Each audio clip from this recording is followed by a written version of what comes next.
Welcome to the Humans and Earth podcast. We bring you inspiration and practical resources for healing our planet and ourselves. It is time for soulful contributions that regenerate life on Earth. I'm Helen Claire Harmon, a thought leader and teacher who believes we're ready to renew Earth and heal ourselves in the process. Welcome to today's episode.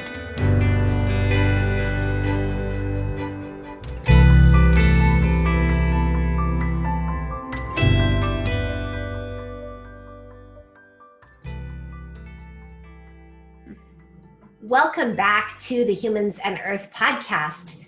Today I have with us Kerri Lake of kerrilake.com. Kerri supports others in recognizing themselves as the clarity of love.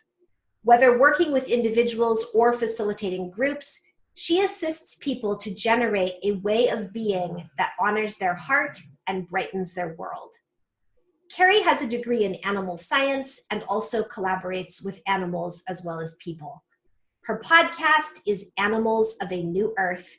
You can find her work at kerrilake.com. That's Kerri, and I'll publish that address in the show notes. Welcome, Kerri. It is so nice to see you today. Thank you so much. I'm so happy to be here, and I look forward to what we bring forward together. Yes, this will be fun. Yeah. So as I was mentioning to you as we got organized for this interview, I found out about your work a few weeks ago. I think it was in the Daily Good email, and you had published an article about a kind of a dramatic horse rescue. Yes. And I was so moved by the tenderness and kindness, but also the wisdom and persistence and strength of how you worked with a horse in really kind of a desperate and tense situation. So you're welcome to tell us about that at any time if you want to. And I could talk about it for days. Yeah, well, why don't we start there? I mean, I want to ask you about kind of your larger views on people and the earth, yes, people and the natural world, but animals are such a big part of that. So feel free to tell us about this kind of amazing horse story. Thank you so much. I feel the way it feels to me, like having this story to share, that the fact that I have this to share is such a gift because it goes so straight to the heart. So the story was, I actually was taking a break from my marriage at the time and didn't know if I would have a home to go back to. I was living with friends, and they had a young horse out in their back field. They had 5 acres and beautiful pasture, tall grass, 2.5, 3 feet tall. And they wanted a pasture buddy for their mare. And so they said, hey, Kerri, will you go to the auction with us? Maybe we can bring somebody home and save them. You know, a lot of horses that go to auction, and if they aren't picked up by home, nice homes and families, they will then be sold to the meat buyers. And it's just how things are working these days. So we went, and she didn't find a horse that she wanted, but this little guy showed up at the very end of the auction, and it was so clearly traumatized. He was small. Like, for people who know horses, he was 13 hands. And so that means his, the highest part of his back came about up to my chest. He was very small. And I saw him running around, and the auctioneer just kept saying, trying to get people to pay $500, $400, $300. And you could feel in the room, you could feel everybody's thoughts saying, yeah, not for that thing. And I could feel that horse from where I sat in the auction room. I could feel him alive and unwilling to submit, which is probably why he ended up at the auction. So the auctioneer just finally said, okay, who's going to take this guy home for $50? And my arm just shot in the air. And I'm like, I don't know if I'm going to have a home, and I just bought a horse. So this led to a progression of interactions with the people who work at the auction, the people in the office, and the cowboys that manage the animals. And the people in the office looked at me, you know, with the corner eye, like, oh, you're the one that bought that horse. And then the cowboys were like, he's going to kill you, because it took 6 of us. It took 6 of them to put this little horse in a trailer. And I just, okay. Anytime they said, you're going to need a rope, okay. Because they clearly were coming from dominance and power. And, you know, maybe it was my pride at the time, but I was really wanting people to see what listening and love and compassion can do. So to try to make the long story short, because it could be a 20-minute story, but I connected with this little horse and let him see who I am. And this is really the key, whether you're working with people or animals. I let him see me. I let him see where I might be afraid. I let him see where I might be frustrated or scared. I let him see whatever he wanted to see. I didn't try to tell him who I am or tell him I'm the savior, I'm the one that will make you safe. No, I stood there wide open and I showed him this plastic halter. I didn't expect to buy a horse, so I had to buy a plastic halter. And I showed it to him and I let him know, I'm going to ask you to wear this. And I'm going to take you to a field with tall grass where there's no whips and there's no ropes, and you get to live there. And were you doing that? Were you kind of projecting an image for him?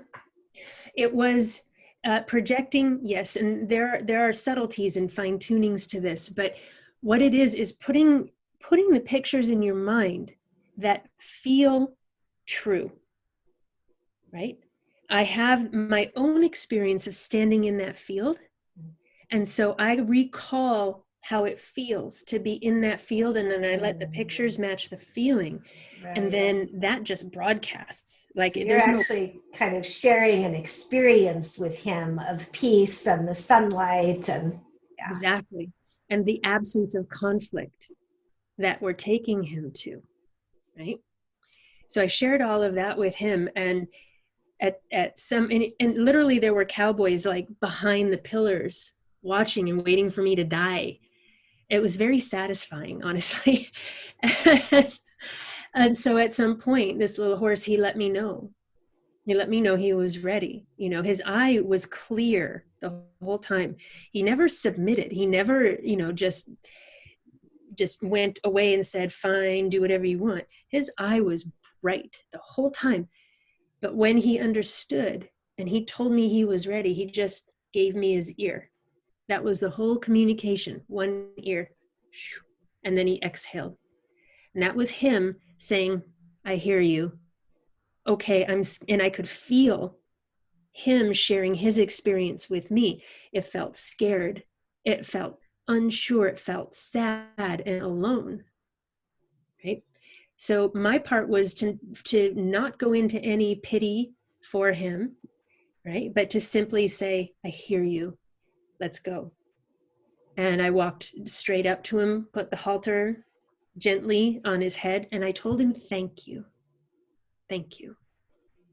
And then I just picked up the lead rope, turned toward the gate, no pressure, not a single pound of pressure on the rope. And he turned and came with me like we'd done it 100 times before. And we walked up through the auction lot barn, and we had an audience, but everything was silent. It was actually probably very divine moments, very quiet moments, and beyond any expectation I could have had. By the time we got to the trailer, this little horse had stepped up next to me, side by side, and we stepped into the trailer in tandem, side by side. He put his head down, started eating, gave me his ear again, saying, I got it, let's go. I closed the door and off we went. And literally there were 6 cowboys sitting up on the fence watching this. So it was a profound day. It was a profound day.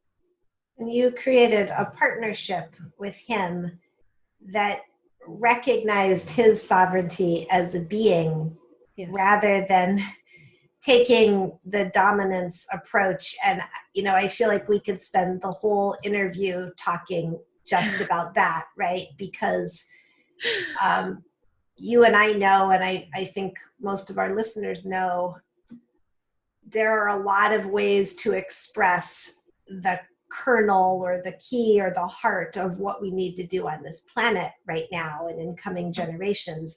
And that's one of them, that you create a partnership with the other being, whether it's a horse or a river or a meadow or another person or a frog, rather than an attempt to dominate. It's key. The domination approach has been considered normal for millennia. Just because I can, so I will. It's an egoic logic. The way to become free of that is to not judge egoic logic to be bad or wrong, but to simply recognize it and go, okay, that's an egoic logic. What motivates me? Where do I act from? Where is my source of movement? And if it's from my heart, how can I dominate?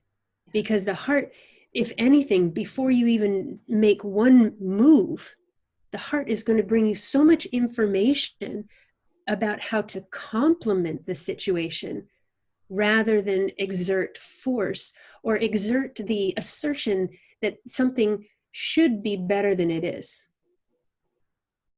Truly partnering universally with the universe, with animals, people, rivers, trees, is to live in that wonder of show me who you are. I'm here. I'm listening with absolutely no force to suggest that it could or should be different than it is. And what can we be and do together? What are the possibilities in collaboration? Oh my goodness. And I love the idea of living in the question. Questions themselves, they very literally open the space in consciousness for information to come to you. And when you're organized to generate from your heart, the information that comes to you is only going to support that. So it becomes this, mutually nourishing dance, this mutually nourishing existence, that my very beingness informs the universe of what I love. And then the universe goes, wow, okay, well, let's create new ways for more of that to happen. And it is completely a partnership. It is a co-creation, right? We talk about, there's so much about collaboration and co-creation, and the real co-creation is me with my creator essence.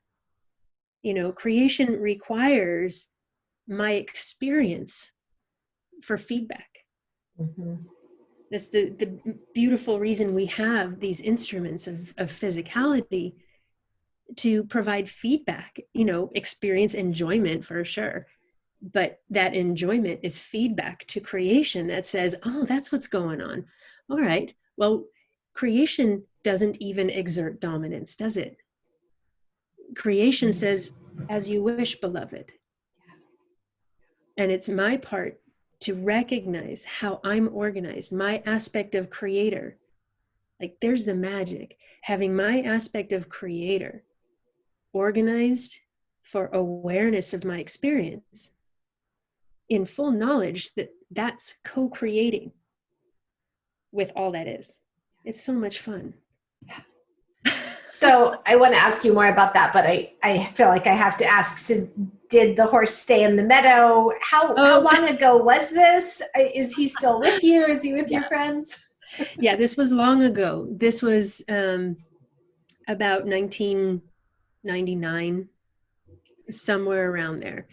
He did stay in the meadow. And we have photographs of him, like the day we brought him home and I gave him a bath, and his eyes went from, bright and you can't dominate me, to huge, big, soft, watery eyes, like born into a whole different world. And he's standing there with literally 2.5 feet of grass hanging out of his mouth. It's priceless, absolutely priceless. And yeah, he lived in the pasture. That's what he got to do. I lost track of him long ago because my life, had other tangents. But that's how he is in my heart. Timeless, I mean, we could always have a talk about occupying a body and then putting the body down, and the life of an animal once they leave their body. It's such a rich conversation. It's very deep, rich, beautiful conversation, but they're not identified with their bodies the same way that humans identify with their bodies. And so when they leave, the feeling is like they go back into the collective of the species, and the species is within a collective of animal kingdom, inside of a collective of creation, however detailed you want to be about it. Right. So he's so profoundly timeless, perpetually in that space of love that he and I shared on that day. And I'm sure that there's a durability of that healing that you created for him. I like to think of that somehow benefiting the horses that don't get rescued in that way, but still you have established this energy of the collaboration and the healing, and essentially putting him in heaven, right? You took him to horse heaven. Yes. Heaven on earth. Well, and this is the beauty of small acts of kindness. This is the beauty of taking action for the benefit of any one individual, and taking action from love, not pity. Big difference. Okay. And it's up to each of us to discern that in our own worlds. But when there's an interaction like mine with Dufresne, because horse is a collective consciousness, that connection, that interaction, that creation that he and I did together goes right back into the collective and informs the whole of horseness. This is possible too. Humans have this in their awareness too. So now horses can organize themselves to come in, interact with humans in such a way that it brings more of that love forward from humans, right? That experience and information is in the collective. So now when they show up, it doesn't have to be as necessarily have to be as dramatic. They have that encoded within them to an even greater degree, no matter who horses interact with, catch up with, Yeah. And I want to share another real quick story with you because it's completely relevant. There was another horse, a mare named Lightning. And when I met her, she had a reputation for pinning people in the corner and kicking them. And that's it. They're like, that's it. She's going to do that to you. So, have a nice day, Kerri. And turned out she was in horrific pain, and nobody really noticed because they didn't want to touch her because they were afraid of getting hurt. Nobody was listening to her. She also had a baby at her side. She had a 2-month-old baby, and then she had abscesses in both of her front feet, which is incredibly painful for horses. Because there's no expansion, their hooves can't expand, so it's just pressure. Yeah, and she's on her feet all the time. All the time. And her knees, she had seen the dark side of human many times over. The scars on her body showed it. And so I had just taken a job managing this small rescue facility. And people told me, good luck, because no vet will come treat her and you're on your own.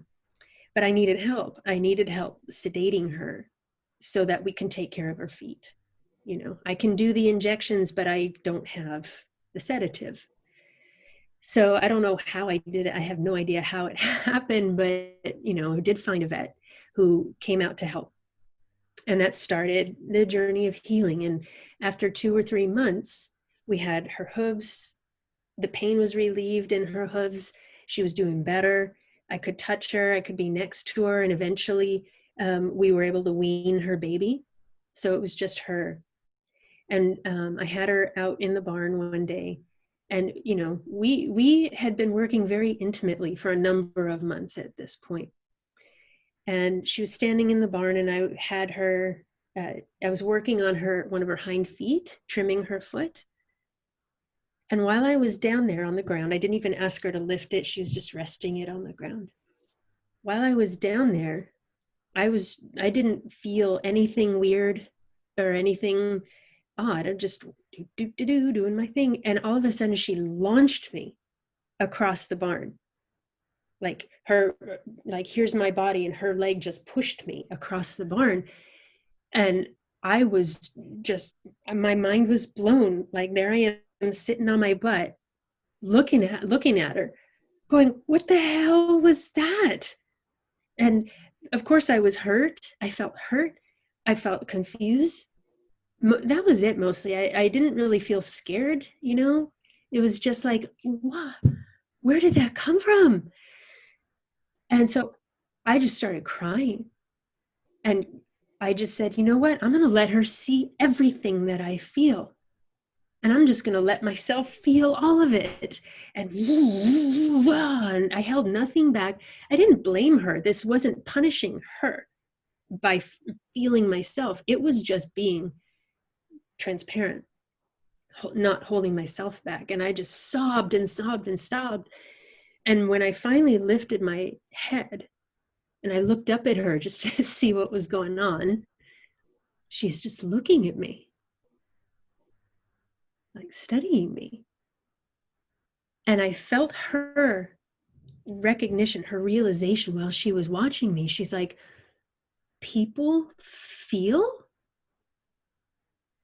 And I responded out loud. I'm like, yeah, people feel. Some people feel. Like, I could just cry now. But it was another profound connection. And she just sort of blinked her eyes. And those moments when the charge in the air changes. Everything changed. And so I finally was able to stand up and just brush her and take her back to her house. And the next day, different horse, completely different horse. No biting, no kicking. She was really curious about all the kids. And she's just like, It was truly remarkable. And that goes back into horseness. So that when horses interact with people, that experience is alive in the consciousness of both horses and humans. Sounds like that was almost like a rebirth for her, because ideally, of course, had she been treated kindly, humanely, respectfully, she would have learned that as a very young horse. Mm-hmm. Because she didn't, she had a kind of rebirth, totally new understanding of her experience with humans through you. Completely. And you can feel, like you literally feel it change in consciousness. I know not everybody has their own level of awareness on that, in the changes in consciousness, but it's just that feel, you just know, that knowing, that intuitive knowing, like, wow, yes, it really was a complete turn the page change for her. And it's, the thing about humans too is when the difference, as I see, between animals and humans is most simply characterized as the animal kingdom doesn't have the opportunity to go against their nature. Humans do. Right? And it's both the quote unquote downfall. It's what lets humans create destruction. But the opportunity to go against your nature is also what generates other information that helps you really recognize what does work for you. It really helps you create something the animal kingdom can't create because they don't function that way.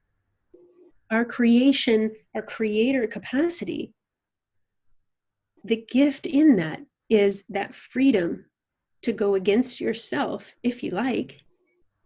Go and play, have a blast, eat 12 croissants in a day, right? And then you'll know what that feels like. But what we're coming to now with the frequencies of the planet, with the frequencies in consciousness, with so many people waking up, is the recognition that, okay, yeah, we have the opportunity to create all of these things. But now we're awake enough to recognize multiple facets of what that does. And we can see as well our opportunity to not go against our nature. And that's brand new. That recognition with that level of consciousness hasn't happened on this planet before. I agree. My background is in history, and in both spiritual terms and kind of historical scholarly terms, I agree with you. Or I might say a few people over time have had that recognition. Sure. But we're in a very new time when many, many people are gaining that recognition. Here's what I want to ask you. Many of our listeners may be following along with this perfectly. Some people may be saying, what do I do? So I kind of get co-creation. I kind of get heart-based living with myself, with other people, with animals. But I want to have some clarity and confidence around implementation in regular life. So talk to us about that. Yeah, it's so beautiful, because that's where it really matters, isn't it? Like, okay, I'm at the post office and it's taking forever, and that guy smells bad, and that lady is complaining, and my hair's about to be on fire, like really keeping it real. Total beautiful, beautiful question. The simplicity of really playing with heart-based living, with living in connection. The simplicity is all about recognizing judgment and taking a break from it. Like, one of the things I love to play with people is to, even just for 10 seconds, like maybe you want to play with this with me for a sec, just to have the experience, right? But even just for 10 seconds, how does it feel to be you if you just thank your mind for the hard work it does just to try to keep you safe, right? And so, like, what if we do that together now, just for 10 seconds? Mind, thank you so much for everything you do. We're not going to evaluate it. We're not going to qualify it. We're just going to recognize my mind is trying to help. Sometimes it's a little bit odd, but you know what? It's just trying to help. So mind, thank you for 10 seconds, and we'll see how it feels. Yeah.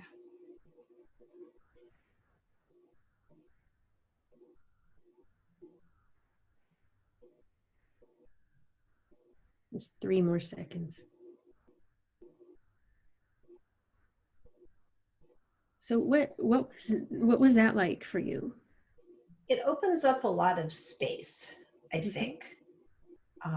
For me, that takes me into a very present moment awareness, a pause, and a kind of spaciousness where I stop judging and evaluating for a moment and just start to get into presence and being. Exactly. And just to keep it like crazy, super simple, did your body get more tense and anxious or something else in those 10 seconds?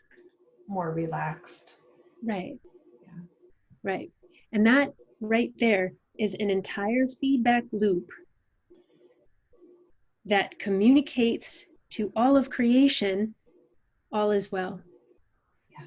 When the body relaxes open. I mean, it can sound too simple, but it's how the system's designed, right? That relaxation is, and it's not like forcing yourself to relax. It's actually acknowledging the judger. So the judger genuinely takes a break. And then your instrument changes the frequencies that it emits. Your body changes the vibration of its own presence in that relaxation. That, even 10 seconds at a time, is an incredibly simple way to give yourself the experience of heart-based living, of connected living. So say I'm at the post office and this lady is yelling and her voice is like nails on a chalkboard, and everyone else can see that the postal workers are doing their best because it's Christmas time or whatever. And here she is, she's giving me lots of opportunities to have opinions about her. So what if I take a 10-second break from my opinions and simply thank my mind for working so hard to keep me safe from the discomfort of her presence? Because that's ultimately what it is. You know, she's not swinging a machete at me, she's complaining, right? So it's the how-to starts with a commitment to have a relationship with yourself as you are. Mm-hmm. To be able to take these little 10 seconds and acknowledge this is exactly how I feel, and not judge yourself for what you feel. I mean, from birth, basically, we're expected to find judgment normal simply because it's there, it's everywhere. Yet more and more, very, very sensitive people are being born, or people are being born more and more sensitive. We're reclaiming our own innate sensitivity. As we do, it asks us to navigate life differently. It asks us to navigate, or to recognize what does work for us and what doesn't work for us. I like keeping it really simple. You know, we can complicate it forever and ever, but it's always, no matter how complicated you get, the further you take your inquiry, it's going to bring you back to the simplicity of being. Mm-hmm. I figure, let's give ourselves tools to, even 10 seconds at a time, generate for ourselves the experience of being. Yeah. What do you say to people who perceive that heart-based way of being might take more courage than they're willing to risk? You know, I think it's possible doesn't turn out to be true necessarily, but that a lot of us, I think especially right now, a lot of people are feeling their hearts pulling them in some directions of more present moment living, or more compassionate living, or ways of being that are more connected to animals and plants and nature.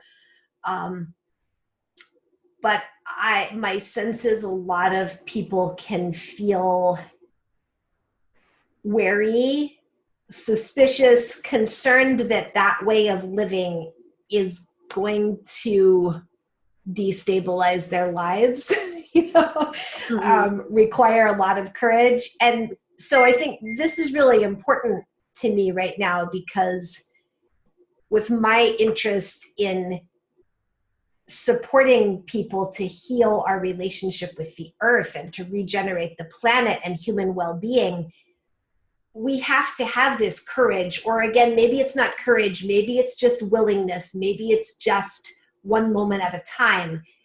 But a lot of people are kind of getting close to wanting to make some sort of a transition in how they live, whether that requires changing their career or their life circumstances or not. So how can we provide that encouragement, that support? Yeah. Well, my question there is whose idea is it that this change is going to be this mind-blowing upheaval, right? Because the mind projects that, okay, if I start living from my heart, everything I know goes to pot and it's going to happen like that. And I'm going to be left hanging and I have no ground to stand on. So I'm not doing it. Right. Right. But, there's a couple assumptions in that A, it's all going to happen overnight. B, that it's going to totally take your feet out from under you. And there's also an assumption in that you're not totally loved and seen and acknowledged by creation, and that life is going to keep going as you make changes. Life keeps going. So this is, in part why we play 10 seconds at a time, because if you have it in your heart to do things differently, if you recognize you might do well if you start eating more healthy, if you start doing little acts of kindness, like even that can be super scary for people, can't it? Like, okay, what about me? If I'm kind to you, well, then who's going to be kind to me? Yeah. That's an old paradigm of thinking. Totally makes sense in that old paradigm Right. of competition and domination. Or that it's too vulnerable. I've certainly observed that thought pattern that kindness is too vulnerable. I need to be more self-protected than that. Absolutely. And so then my question is, great, what would you like to do? What does work for you, given the protections you'd like to stay within? Right? Because if I really want to play with the absence of judgment, and you show up with, behind 8 walls with cannons pointing at me, the first thing I'm going to do is go, okay, this dear one has 8 or 9 walls and there's cannons pointing at me. I bet you they've been through a lot. I bet you there's a really good reason there's some cannons there. Okay, that's fine. And what I'm going to do is come back to my own relationship with my own heart, which is my source of knowing what vulnerability feels like and where vulnerability is safe. But see, here's the thing. The whole reason I can get there is because I've done exactly what I'm talking about. I ask myself, okay, what can I do? Can I bake cookies and hand them to my neighbor with no expectation of anything, simply to say, these are really good cookies and I wanted you to enjoy them too? Little things. And the reason why little things, asking yourself what you can do, and then, yes, it takes courage to then actually stand up and do it, but let's acknowledge that. We don't need to be in conflict with courage. Let's just acknowledge, absolutely, it takes courage. Yes, absolutely, it takes commitment, but you've got to look at what you're committing to. What if you are on a journey of opening your heart, you're committing to take baby steps, half of a baby step, if you like, toward your own freedom.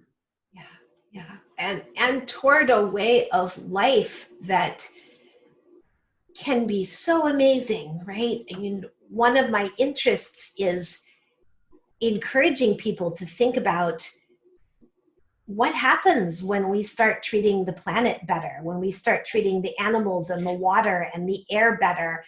That's a great life. We've got this narrative that the self-protective way of dominating other people and the natural world makes us feel safe and good, but we don't feel safe and good. We just pretend that we feel safe and good. Exactly. And so that's part of this conversation too, right? Is the acknowledgement that this may look scary.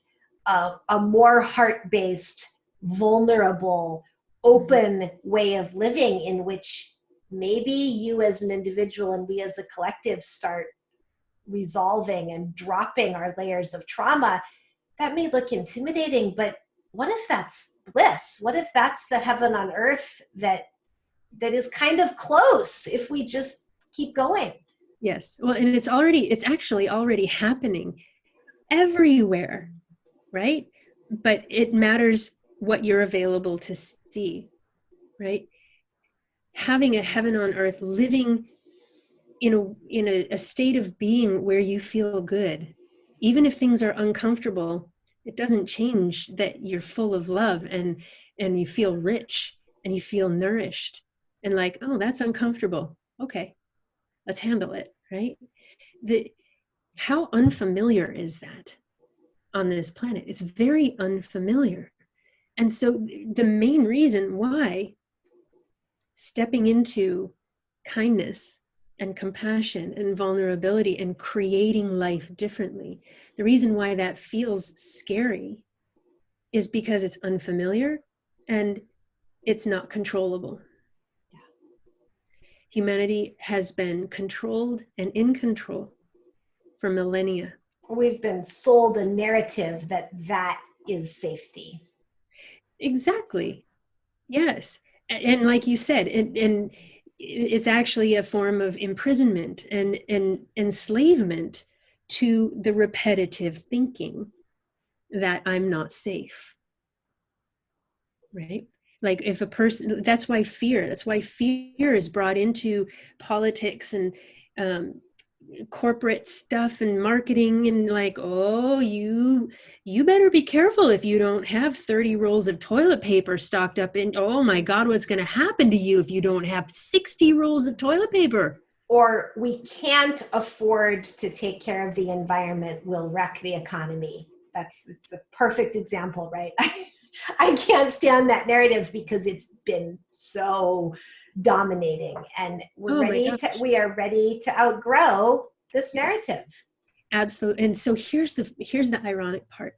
Oh my God, I could talk about that forever, by the way. Yeah. I'll go here and then move on. But the difference between an organizing life for economics and organizing life for life is, with economics does not serve life. Economics serves itself. And like, let's not judge that for a second. Let's just look at it for what it is. The system of organizing humanity based on economics and resource management for the perpetuation of dollars, it serves itself, but has nothing to do with how life functions. Nature, left alone, continues to flourish and produces more than what it requires, right? So if you start to explore, who am I if I organize myself for life? It's very unfamiliar, but life, when it's flourishing, will always include a flourishing economic system. This is how nature works. The more we as humans begin to include ourselves in the rhythm of nature, and I don't mean going back to living in huts and, praying to the solstice gods. That's not what I mean. What I mean is returning to an awareness of how it feels when you have an experience. Coming back to an awareness of feeling emotions without identifying with the emotions. Feeling air pressure. Feeling connection with another being. Watching the horses who learn from the ravens, because the ravens travel farther. And when they fly over, they give the horses information. And when I watch the horses, I can learn from them what the ravens were saying. That's natural. And you're not going to find that in an economic system. So the economic system requires your fear in order to conform. So if we don't judge that for 1 second, okay, that's a beautiful system for dominating life. And now the beauty of now is we're getting to see the evidence of what that creates, right? Depleting the planet, depleting oceans of animals, the coral reefs, and our own bodies. And our own bodies. Yes, because the food that's farmed in a factory setting and, monocrop approaches, there's no life in the soil, right?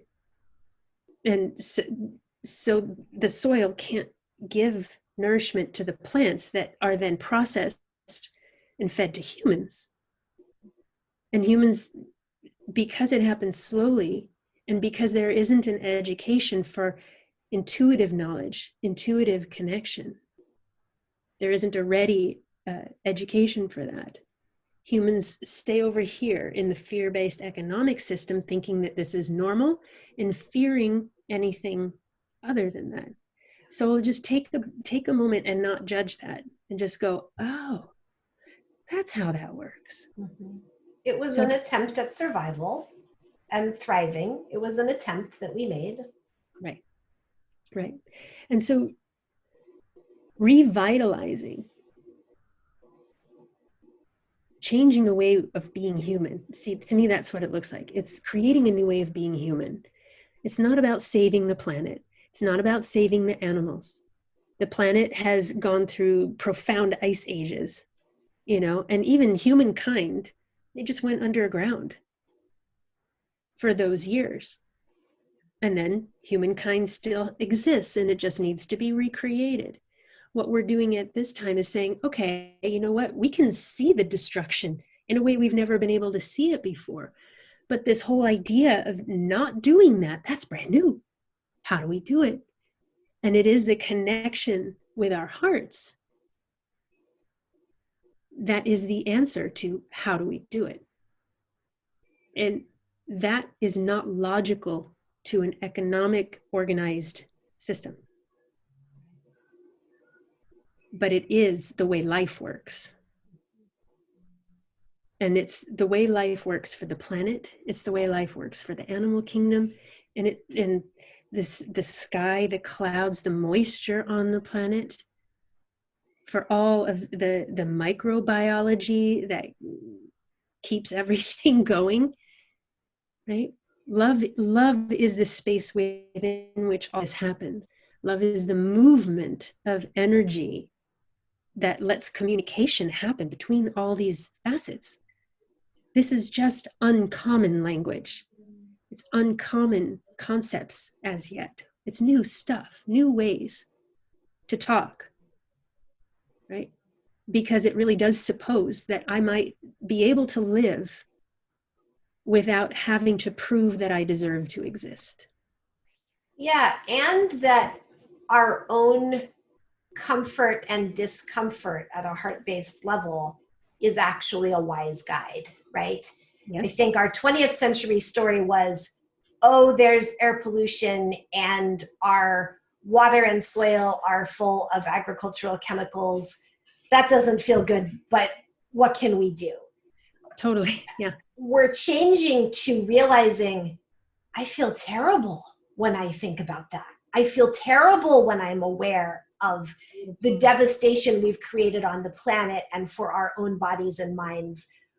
What feels good is to connect with animals in the way you talked about earlier, or to connect to my own heart, to connect to other people. That's beautiful. That's such a beautiful distinction. I love that. Oh, just the recognition of what you just drew out is the awareness of the effect of my thoughts, right? If I'm thinking about the destruction and my body just puckers, but then I think about animals and my body opens and relaxes, or the sky, or fairies, or rainbows, or just sharing bread with my neighbor and my body opens. That's communication. Yeah. And it's helping people give themselves permission to go in the direction of relaxation. Mm-hmm.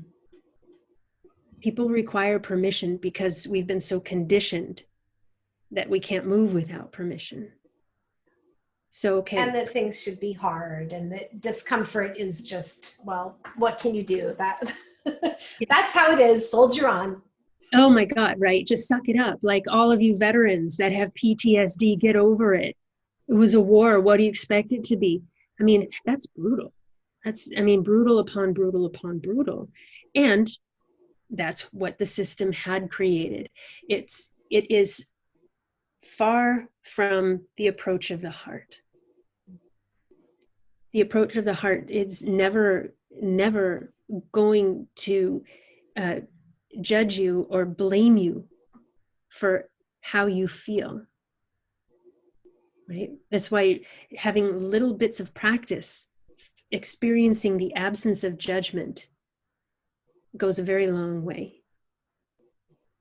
And it's again, it's profoundly simple when you organize yourself for that experience of openness, even a few seconds at a time, because that is how you validate yourself, how you prove to yourself that kindness is safe.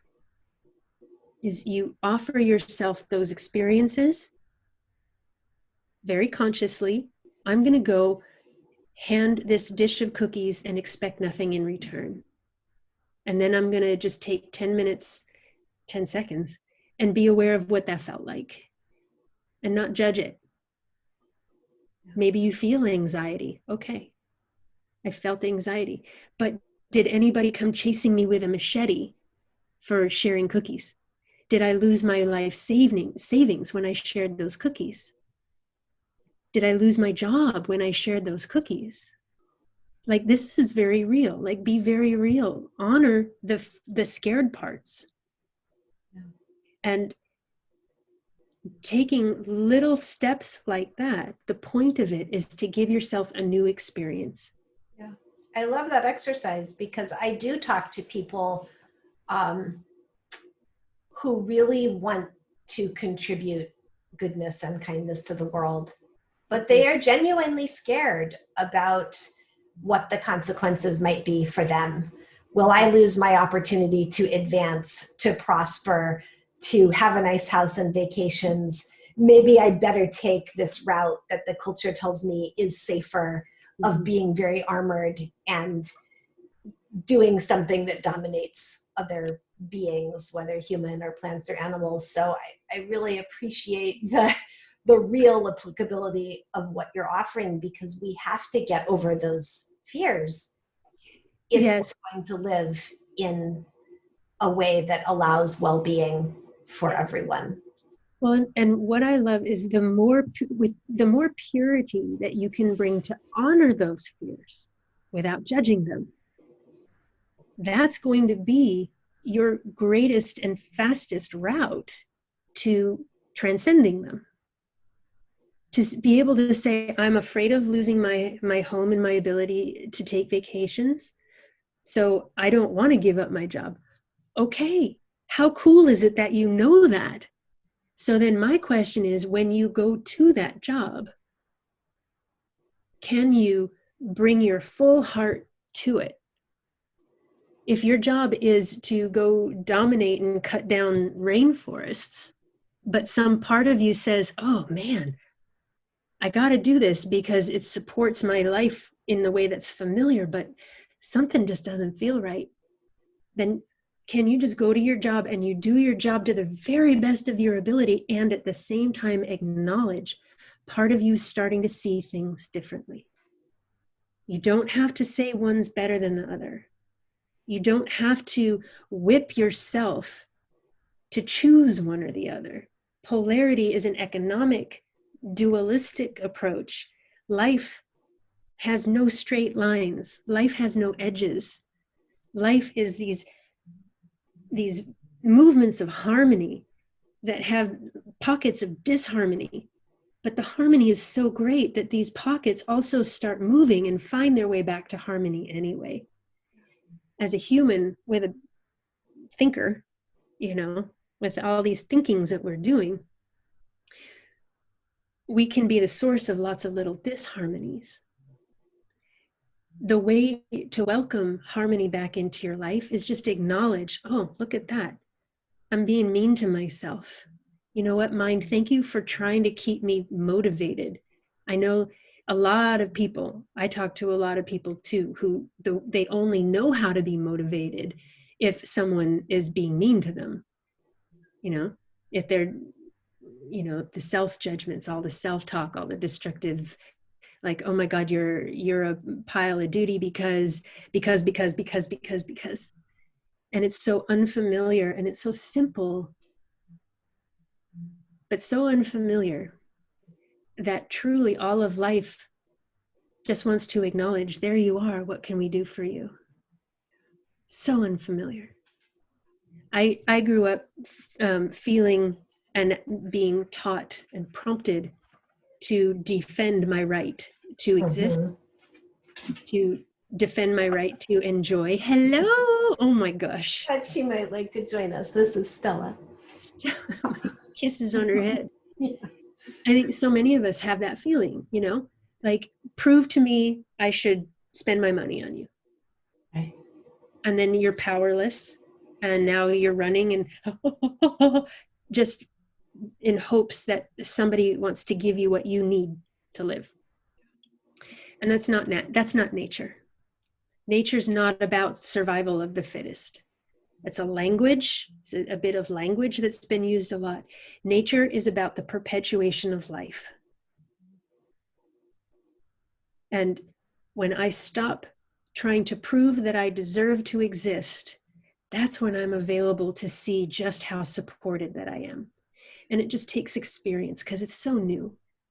You know, it takes experience. That's why it's so beautiful we get to share conversations and ideas just to help people whose hearts are waking up, to provide some new vocabulary, to provide some new ideas and concepts, and really just to constantly be the existence that you're not alone.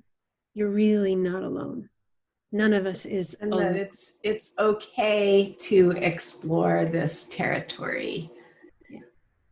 Kerri, it's been so wonderful to talk with you today, and I wonder, as we move toward a close, if you'd like to share, what do you personally like to imagine for, let's say, the next few decades as you observe this process that a lot of people are increasingly engaged in, and you imagine how maybe we really are stepping into a very, very beautiful time of flourishing on this planet for people and all the beings. What does that look like or feel like to you? What a beautiful question. Thank you. What it feels like to me when I look into that, the feeling is like floating, like an absence of resistance in the way humans live amongst each other, even in society. I mean, there's still going to be concrete buildings, there's still going to be businesses, there's still going to be governments and money and all these things that are vilified, right? But what it looks like to me is a change in education at every level, not just children, but yes, definitely educating children, but a change in education that includes the idea that humanity is already included in the harmony of life. We've just not been playing that way. So how does it actually feel to you as an individual to know that you are included in the harmony of life? Where is that already in you? And this education of directing people's awareness to their own inner connection to life, the life moving their body, it reorients people to feel one another. And when people are available to feel one another, compassion always rises to the top. So it is an educational influx that's not so much about domination and victim. It's not so much about healing and brokenness. It's about, okay, we've seen what domination, manipulation, and control will create. Got it. We can always do that. But what happens when we tune in and create for life, with life, as life? And what I see in that is individuals who run big companies, when they're reattuned this way, they start running their companies differently. And janitors who go to work and clean trash bins, when they are attuned this way and they walk through the halls, their presence makes a difference. Other people feel it. They just want to go hang out with Joe the janitor because he feels good. All of this creates business differently. And as business happens differently, governments must change. And so I really see the changes happening from the inside out, not from one big policy change, but from individuals touching each other, welcoming the animal kingdom to touch their heart so they can remember what it feels like to not be judged. Have that experience once and you can't unhave it. That is what opens the way for the systems that require domination. They're going to crumble under their own weight because domination is just not going to work to perpetuate life. Yeah. It's not how nature's designed. Nature's designed to perpetuate life, not control life. So all these systems are going to crumble under their own weight. And there are already so many people building new systems. It's already here. Oh, yeah. And now it's just a matter of more and more people rubbing the sleep out of their eyes and taking the chance that feeling good and healthy and worthy and abundant and nourished might actually be okay. Mm-hmm. I'm in total agreement. I love the way you said all of that. It's completely compatible with what we're doing here at the School for Humans and Earth. And I don't think I want to comment. I just want to end there because that was really, really delightful and aligned. And I think I just want to say, everyone who's listening, listen to these last 5 minutes again, because Kerri just painted a really, really deep, alluring, real and accessible picture of what we're stepping into right now. Thank you so much. Thank you, Kerri. Please find Kerri's work at kerrilake.com, and you can see the spelling in the show notes, KERRILAKE.com. Thank you, everyone. Hi, I'm Helen Claire Harmon with the School for Humans and Earth. We are living in complicated times. Some people are profoundly discouraged about what they see going on planet Earth among humans and between humans and the planet, and they're really fearful about where we may be headed. I'm one of the people who's come to believe that we are at the beginning of a beautiful era of rejuvenation and restoration on this planet that will benefit humanity, every life form, and the planet herself. I believe we're in the early stages of a very, very exciting time of cooperation and flourishing. I've created an ebook called A Guide to Informed Optimism, Things to Know and Explore to Feel Hopeful About the Human Future with Earth. And I'd like to just take a minute to tell you about it and invite you to take a look. I believe it's really crucial right now to be aware that although our problems are serious, all kinds of healing solutions are already in place. We are at the stage now of being ready to ramp them up and bring them to scale and really reap their benefits. All around the planet, people are changing the human presence from damaging to restorative. And I would like everyone to feel invited to participate. Informed optimism is being alert to the need for Earth's restoration and becoming excited about how much progress we're actually already making while discovering how you feel called to participate. If you explore A Guide to Informed Optimism, you'll learn about 8 global movements that are restoring the human-Earth relationship, regenerating Earth's systems, and also creating jobs and community revitalization and all kinds of well-being for people, animals, and plants. I also tell you in this ebook about 8 initiatives with the potential to create enormous healing for people, the planet herself, all of her systems, and all life forms. One of the things I've added to the ebook that I think is potentially really helpful for you are inquiry questions that help you consider how you feel as you learn about these movements and initiatives, and help you discern which ones you would like to learn more about and where you feel called to contribute. Maybe you're going to contribute in a small but meaningful way. Maybe you're going to contribute in a very large way. I really hope you'll take a look at the ebook. It's only $7. You can find it at humansandearth.com/courses. And if you read it and you want to discuss it with me, or you have any questions or comments, I would love to hear from you. Thanks so much.